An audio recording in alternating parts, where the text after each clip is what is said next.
I want to talk to you about the world of acting. So in the 1800s, an Italian actor named Alamanno Morelli wrote the book Prontuario delle Pose Sceniche, which means the Handbook of Theatrical Poses. He took roles in archetypes and applied that into a gesture or pose. So there would literally be one gesture for the empress, the antagonist, the lover, and this is something that actors turned to. And as time went on, actors understood that there were way more gestures and poses that could symbolize a certain role or archetype. And eventually, these definitions became outdated.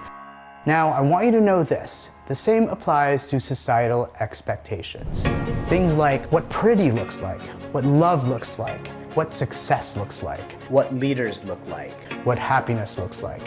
Are those definitions outdated? As we grow up, we start to get filled and surrounded by expectations. Expectations by our parents, by our friends, by schools, and by society. And sometimes when we feel guilt and shame, we actually feel that we don't fit a certain definition of what pretty looks like, of what successful looks like, and then we start to create our own definitions of what failure looks like and of what ugly looks like. Think about that. Because if these things don't feel aligned with our own truth, maybe it's a definition that wasn't defined by you. You have the power to decide what you want to be or not to be.